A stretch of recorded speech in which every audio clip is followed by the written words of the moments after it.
I'm going to begin with a very broad brush looking at the climate change question. Then I'm going to move on to resource efficiency. I'm going to look at the relationship between policy, finance, and technology. I'm going to say something about the responsibility of ownership, or what I might call ownership with attitude. I'm then going to say something about long-term investment and the difficulties we have in properly structuring long-term investment to achieve environmental outcomes. And then I'll finish up with some performance associated with our fund. Now, the climate change issue is a very large systemic problem for the whole of humanity. It's extremely difficult to get your hands on. It's a long-term problem with consequences which are already manifesting themselves. It doesn't fit easily with the way we govern ourselves or the way we finance all types of investments, from innovation through to infrastructure. We don't have a very well-developed human response to a problem of this nature. We have a very good instinct for fight or flight reactions to risk, but we don't understand very well, and certainly don't manage very coherently, risk which approaches slowly from afar in all directions. We like to find individual points of reference to attribute blame. And we can't do that with climate change because we're all implicated. Occasionally you see in the political debate an attempt to find a place to situate blame. It never really lasts for long because there's always some identification with the problem causer that makes it hard to make them villains. Occasionally it'll fall on the oil companies or on China or on the capitalists. It doesn't sit very well in any of those places when everywhere you look there's complexity. And it's very hard to find solutions to problems which we are all implicated in creating without building very elaborate forms of cooperation. And we struggle with that too. We like to compete one against the other. And we've probably overemphasized, maybe we've made that competition muscle very strong and not so developed our cooperation muscle. Although in a way, this room is an example of an attempt to organize cooperation and share sovereignty. Maybe that should offer some kind of inspiration, I don't know. So there's something about this problem which is extremely hard to fix.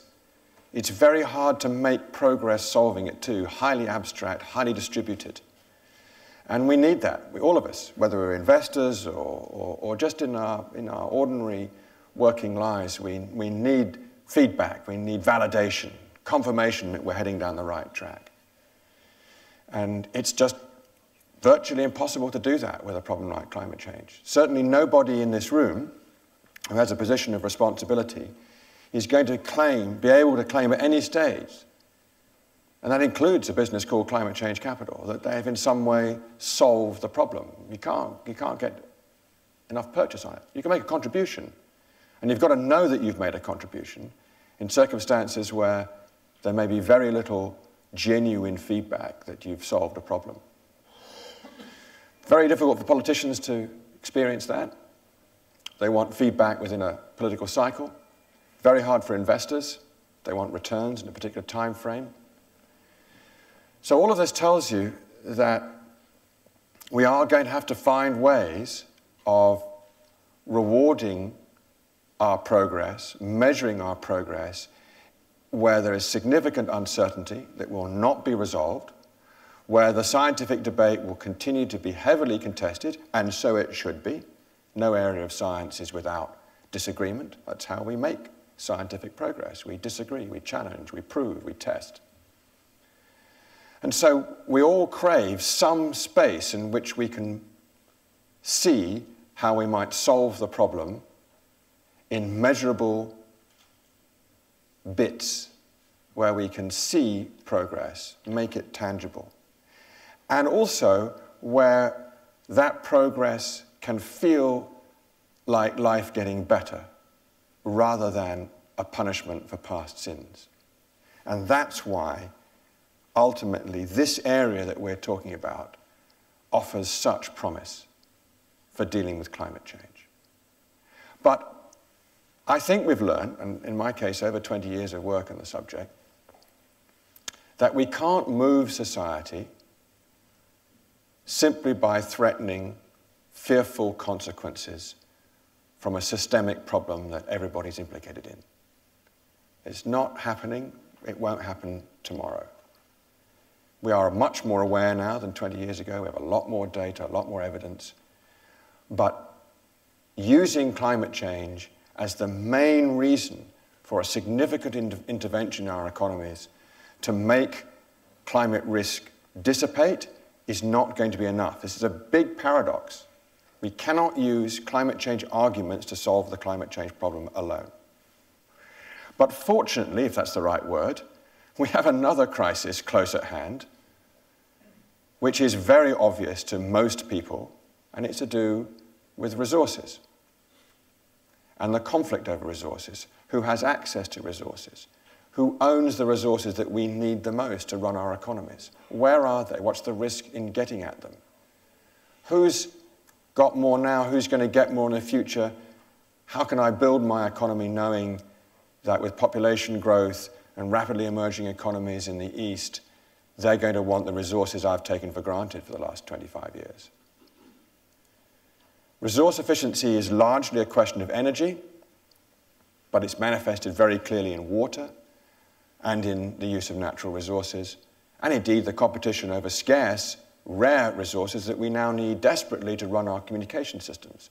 Look at the conflicts already emerging over rare minerals, rare earth materials for the telecoms and mobile phone industry. First signs, if you like, if you want an emblem to look at for resource competition and conflict, just look at the Chinese, Japanese trade restrictions. Export bans are a really good sign of impending resource conflict, and they're starting to emerge. With food too, with food security. You have a collapsing crop, often climate related, a flood, a drought, an inability to maintain resource efficiency in a particular area of the world, and suddenly governments slap export bans on basic commodities like rice. Now, those are signs, very visible signs of resource conflict. So without wishing to look for another problem in order to solve the first one, we've got another problem which helps us concentrate on where to put effort that is more near term, where the risk is better understood. It feels more tangible because it's to do with things that we know we need right now: water, energy, food. And if you draw up the list of things that we can do about climate change and things that we can do about resource efficiency, they overlap really very well. About the only things that fall out are actually quite large-scale, expensive projects associated with carbon capture and storage. Pretty much everything else that you would wish to do to reduce greenhouse gas emissions and actively finance through the use of public policy incentives and the like, you would also do to make more efficient use of resources. And you would start with efficiency.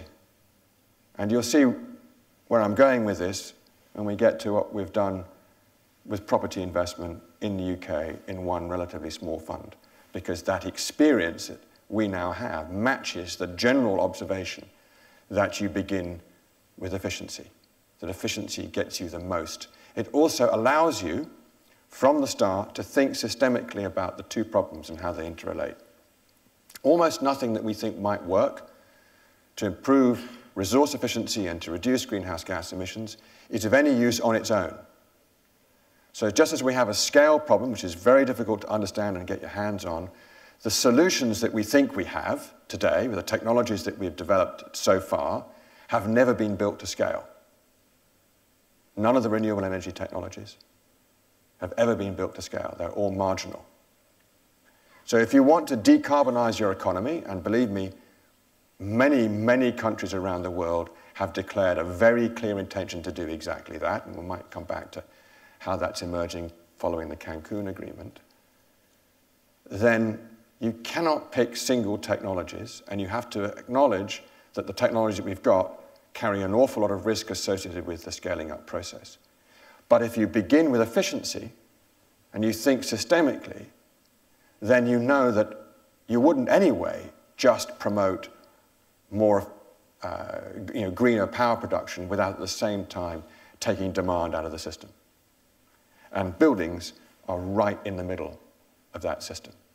They are a very significant proportion, maybe even more than 30% in many countries, certainly in most parts of Europe, depending on how much of the transportation system contributes to greenhouse gases. But 30, 40, maybe more % of most economies, greenhouse gas emissions are situated in buildings and how they're used. And buildings sit in the middle of the system of power production and reducing energy demand.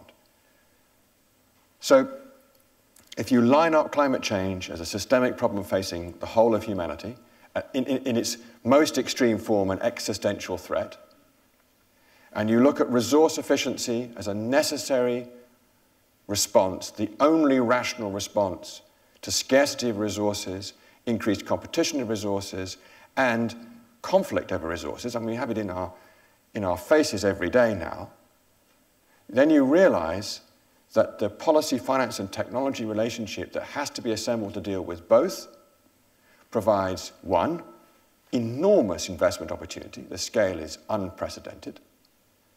It shows you exactly where to concentrate your efforts, and they are in resource efficiency, brackets, energy conversion. You could do the same for water.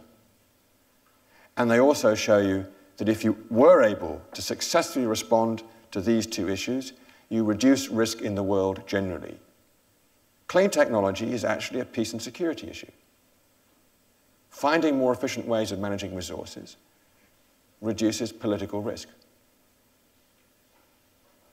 So, conversion. We are still not very good at converting primary energy into usable energy. We've had these resources for quite some time.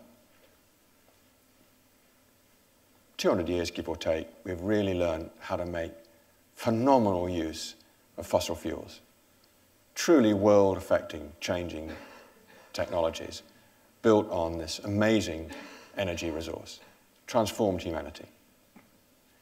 And no part of my presentations on climate change ever involve some kind of backhand to the fossil fuel industry of the past. I've got a few critical points to make about leadership in recent years, but those technologies have been transformative. Those resources have been essential for human development.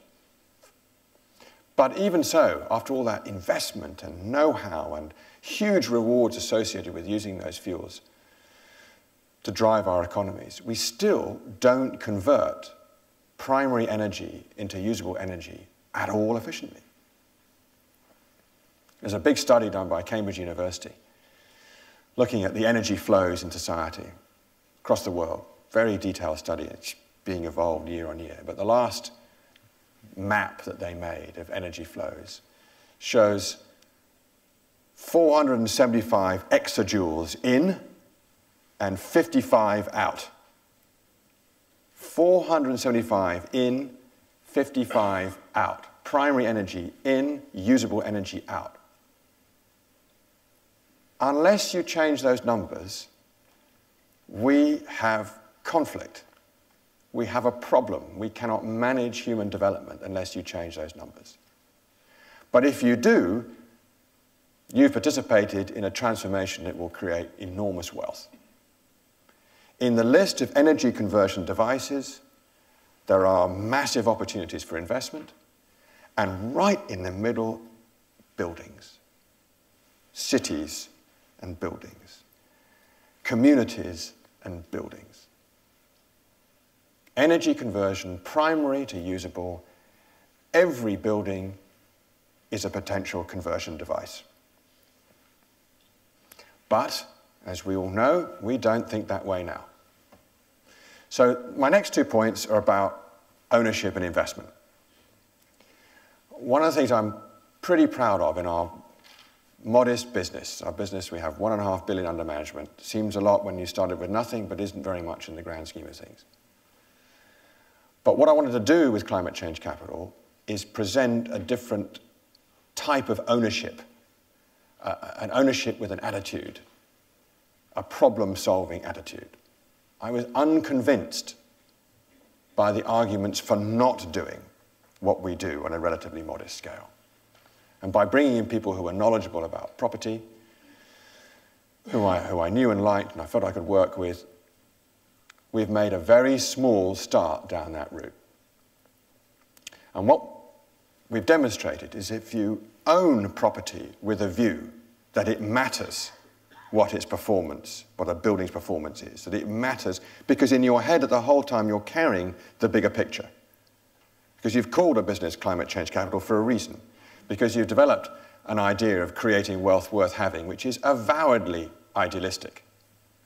But you've got a point to prove that that means nothing unless you actually create the wealth. There's a financial return, and your investors are pleased with it. Otherwise, they're not going to give you any more. If you go into ownership of a commercial property, things change very quickly. And they don't cost that much money. And most of the changes are behavioral, not technological, although it helps to have good technology, and we'll come back to that. If you come in and you tell an occupier, this is what I intend to do with the property, are you with me? You want to work with me? You watch the relationship change. You watch how it feels to solve a problem together. Particularly, perhaps, if it's a government building, or the government occupies the building, and they've set themselves targets which they don't implement. And they might even have performance targets associated with their senior management, which they don't deliver. But if an owner came along and said, I can help you meet those targets, because that's what I want to do. That's what I want to do with my ownership. You watch your relationship change. You might find that the government wants you to own some more buildings that they occupy. They might have a divestment program, for example, because they're cash-strapped and they want to sell some assets to raise some money, to pay off a deficit. Who are they going to work with? One that delivers their objectives or one that gets in the way? Don't tell me that's not commercial. Now, it happens that coming from the other direction, there is a change of attitude taking place amongst just the kind of occupiers you'd want to be occupying your building. Ones that if you work with to solve a problem, which is a long-term problem, might make your relationship that bit stickier. It might mean that there's less churn in the building. It might mean that you can negotiate a lease that keeps you bound in for longer and keeps a more stable environment around which you can borrow money at better rates, maybe. But most importantly, you can work out ways to make money together. Together. Interestingly, better together. So when we've installed this equipment, when we know what's going on in the building, because absolutely essential is to know what's going on, you need technology for that, and it's abundant. There are so many, we were talking in the coffee earlier, how many energy management software businesses I've seen in the last few years. Just dozens of them. I can manage this remotely, just give me wireless access and I'll tell you exactly what's going on in every room at every stage of the day. There's phenomenal competition out there for the businesses that can measure performance of buildings. And all they need is a little bit of demand. Prices will come down, the technology will get better. And big players come in, all sorts of innovators. But big players, big aggregators like Cisco, all over this space. This is not trivial. It's huge. But they're all waiting for that little bit extra, and we're going to come back to that little bit extra in a minute, which is largely to do with carbon pricing. But at this stage, all I want to emphasize is that ownership with an attitude, a problem-solving mentality, a desire to cooperate with those who you have a commercial relationship with, produces material results fast. And it's not that hard to do. It's not easy, it's not a pushover, it requires effort, but when you've done it, you want to know, why isn't this done by more people? Why is this being given to me as a barrier? The owner-occupier barrier, over and over again. No, it's not my interest to do that for my occupier.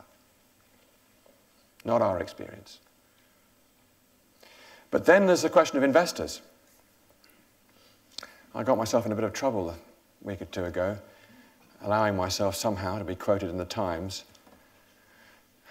in an article that I had in some way promoted to the writer, that I'd never met a long-term investor, which is a bit rude given I've got some investors who at least think of themselves as long-term investors. What I was trying to say, and you know what it's like when you get quoted, it doesn't quite come out how you meant it, is that for the most part, institutional investors, no matter what they say about being long-term investors, are incentivized to deliver short-term results, and whose instincts are always to realize value as soon as possible, because they want that validation. Even in the property markets of their various types, when property could, and in my view should, be at the very least a medium-term investment. So here we have a real dilemma. Not only have we got a political cycle that spins fast, we've got a media cycle that's on all the time, we've got an investment cycle that's spinning fast. None of these systems fit with solving a complex, interrelated problem over a long term. If you want to deploy capital to deal with climate change and resource efficiency, you have to think long term and match it with actions. We do not have the right incentives for that in our investment system. I've been, for many years, chairman of the Carbon Disclosure Project. There'll be people in the room who are familiar with it or involved with it. Big enterprise now, over $55 trillion worth of money under management demanding information about climate change and carbon disclosure. But most of those investors have got the information now, but haven't changed their asset allocation, haven't really thought how they do long-term investment, even in an area like property. I gave a speech, some of you, a couple of you, Rob I know was there in Copenhagen, to an audience that was really very skeptical about the possibility, mostly a pension fund audience, Rob, who were very skeptical about whether there was anything they could do. But actually the one area where we just about hung on to them during the course of the day was property, because they could imagine deploying large amounts of capital in an asset class that they did understand and measure the performance over time and hold assets. It may be not what they would want to do for the bulk of their property investments, but they could imagine it. We don't have enough investment vehicles or property management companies that can hold on to the performance of a building for the long term. We still want to flip properties too quickly. And that makes it harder to hold these relationships together. Anyway, we might want to come back to that. There might be one or two people who want to contest that, but I don't think we have got close to building the right investment timeframes for dealing with this problem, nor the right corporate structures for deployment of capital into resolving these problems. And that's one of the reasons why I've spent time, and I know Peter has in this country, on the Green Investment Bank as an idea, as an institutional response to try and have long-term thinking attached to deployment of capital at scale in the public interest, but by pulling in private capital. And energy efficiency in urban areas is one of the themes that we chose in the UK, and you're going to see sometime this afternoon in the Chancellor's budget announcement further commitment to establishing the Green Investment Bank in the UK, although almost certainly they'll start with offshore wind and big renewables projects, which is a pity because I'd like them to do offshore wind, yes, absolutely, but do energy efficiency and a smart grid, please, at the same time. Okay, so we've got some background on climate change, we've got some background on resource efficiency. You've heard my observations about ownership with attitude and my concerns about long-term investing. But let me finish up and leave time for questions. I'm going to get that little document that I left on it, that little thing there underneath there. Yeah? Yeah. I'm really very proud of this work that my colleagues have done to assess the performance, the environmental performance of the investments that we've made in the first fund that we managed to raise and deploy, Green Buildings Fund. First of all, I've just got to be straight with you. It's a modest amount of money. It is not a huge fund. It was a brilliant achievement to raise it in the midst of the financial crisis, and many others tried and failed, so I'm pleased that we were able to get the money and deploy it. And now we've done some work, and Niels and others in the world have been involved with figuring out how this can be written on a larger scale. But let me tell you what my colleagues and their advisors, because we've managed to pull in some tremendous advisors, have done without, I have to say, without doing anything wildly revolutionary.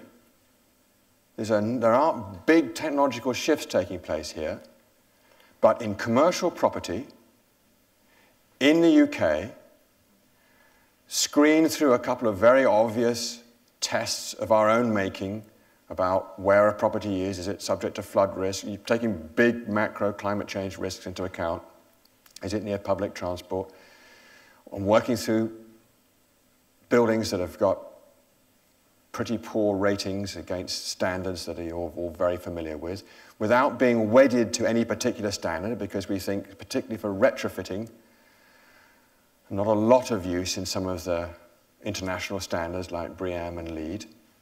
All right for new developments, but not fantastic for retrofitting, and the bulk of the stock is what we're going to still have in 50 years. So I'm going to give you just a snapshot of this, and then I'm going to open up for questions. We have done a benchmarking process. We've looked at our buildings, we've tried to compare it to others, and there's a lot more detail in this report, and Tim's in here somewhere, he can talk to you about it afterwards. In 2 years, 2008, 2010, across our portfolio, we've managed total carbon reductions of 33%. In one building in Birmingham, I have to tell you a little anecdote here, very briefly, but it tells you the sort of human element to all of this. We bought a building, prime property in Birmingham, lovely property. Probably wouldn't have got it if it hadn't been for being a distressed asset being sold, and we managed to nip in there.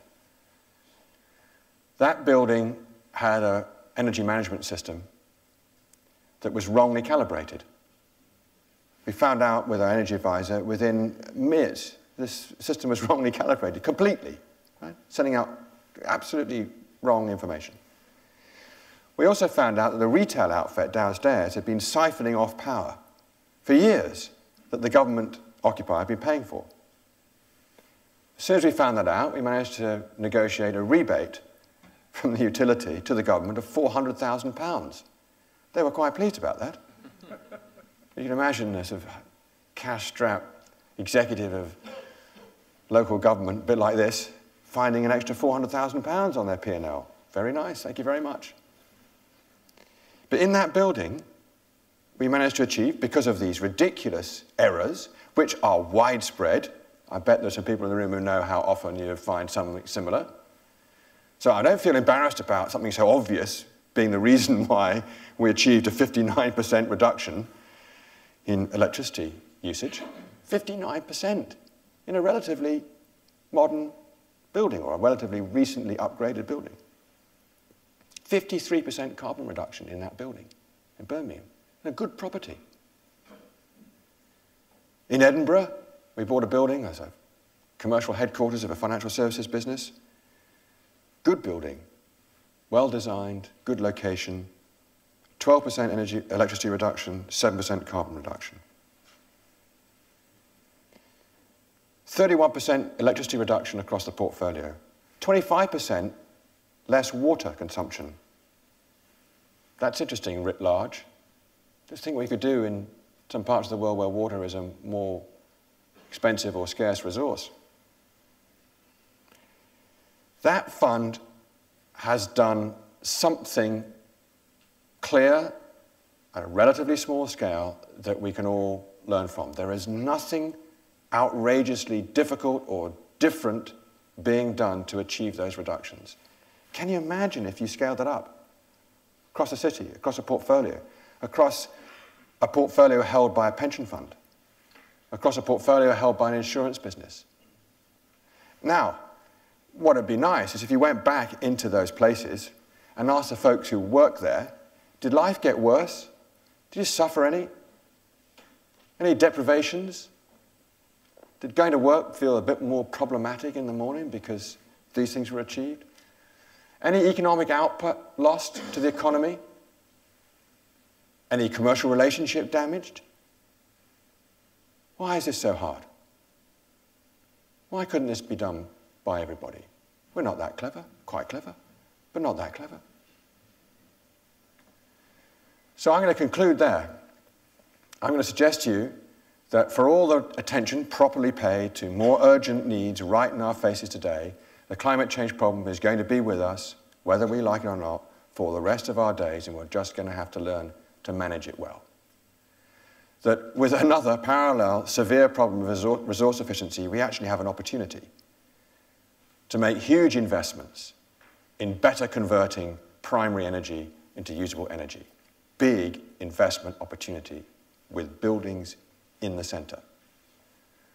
That we have a lot to offer just by thinking differently about the ownership of property and the responsibility that comes, not some hair-shirted, worthy responsibility, just what happens if you own something and care about it and pay attention to its life. Buildings live and breathe.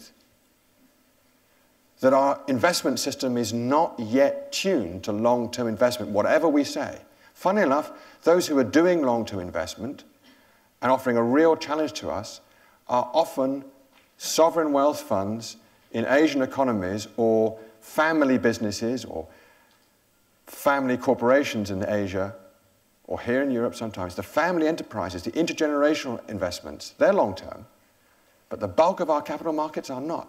They spin too fast, they don't lift their heads up, which might mean we need to intervene with specifically designed institutions like the Green Investment Bank. And then in our own experience, in one small fund in one part of the world, I think we offer an example, and I cannot for the life of me think why more people don't do it.